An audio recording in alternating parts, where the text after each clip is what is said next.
Hey folks, Tim Miller here. Would you know what to do if this happens to you?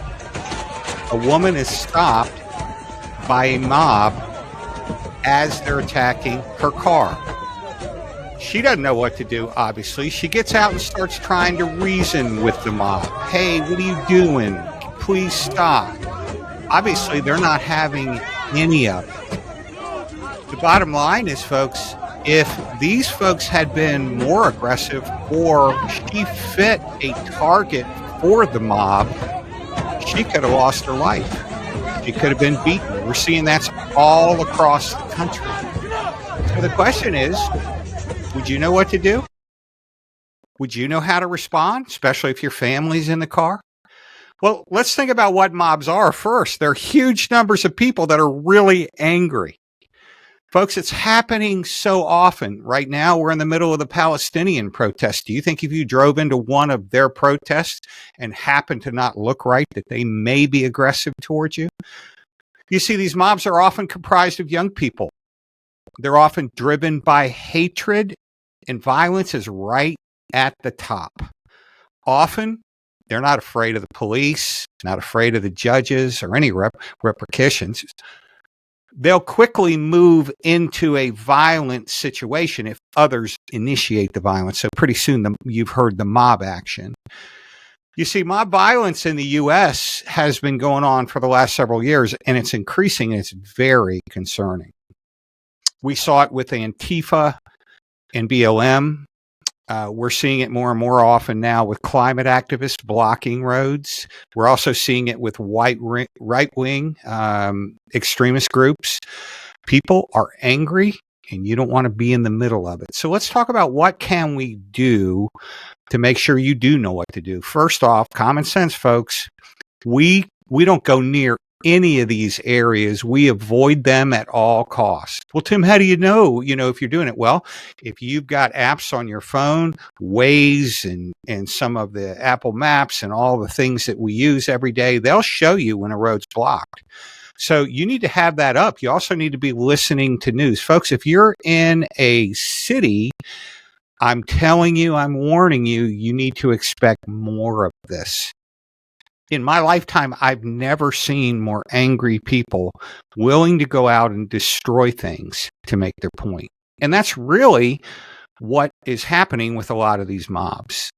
So especially now, with anger rising, with law enforcement being reduced, court systems in question, we're in a bad place. So let's just talk real quickly about what do you do.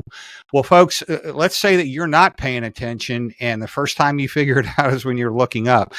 Do yourself a favor. Do whatever you have to do to turn around and go the other way. Get out of it quickly. See, when you think in advance, that'll be a response. But some people don't think about it in advance, and they drive right into it. If you see it way up ahead, maybe you can't turn around. Try to make the first right or left and get out of that area. You don't want to be in that area with a vehicle. Vehicles limit your ability to do things like cover and evacuate yourself and your family. Also, folks, go ahead and notify 911. If it looks like it's getting violent, leave the speaker on, call 911. But understand, folks, the police are likely not going to be able to get to you. But you can ask the dispatcher, where do I go to get to police lines? Because when you get behind police lines, then you're going to have some level of protection. If you're caught in it, you're there. You try to move slowly through it. And let me just say this to you, folks. This is time when you do not want to in any way incite the mob. So even to smile, hey, yeah, I'm with you. Even do not look like the enemy. Because if you do, you will likely be targeted first by a couple that notice you, but then it'll be 50 or 60. Then you're in a bad place. So use your people skills, use your de-escalation skills. We talk about that all the time. If threatened with violence, you got a decision to make. In this case, I don't think the lady was threatened with violence. But if you're threatened with violence, you've got a choice. What are you going to do? Well, the one thing you don't want to do is get out of the car, because a mob surrounding you is a bad thing. You do have an option to drive. Maybe people are going to get hurt. But again, remember, you only use force. And you've heard this 1,000 times on this channel. If you know the law, you have the facts in front of you based on that law to use force, and you only use reasonable force. Now, someone could argue that a mob threatening to kill you, that's a deadly force encounter. You certainly could make that argument. So if you're threatened with using with folks, hey, I'm going to kill you, whatever, those are facts. You may choose to turn your vehicle towards the least amount of people and try to get out of there. But always remember, try to avoid injuring people if possible. People ask me this all the time. If you're armed, can I pull my weapon? Well, again, what's the law say? What's the facts in front of you tell you can do, and is it reasonable? So, folks, here's where I would really challenge you to think through situations like this, because remember, when we talk about this, in a crisis, 90% of the skills you need are right here. If you don't train your mind and body ahead of a crisis, it's likely it's not going to go well. That's what we do all over the country. That's what we're going to do with our firearms training coming up in December in Florida. But you've got to be thinking, because when you get in those situations, you have quarter seconds to make life or death decisions. So remember, you're going to look for paths of escape. If you did decide you were going to get out of your vehicle because you're watching them move towards your vehicle, can't go anywhere, maybe you get out, maybe you run into a store. But what about my car? Let me tell you something. You can get another car, but you can't get another family.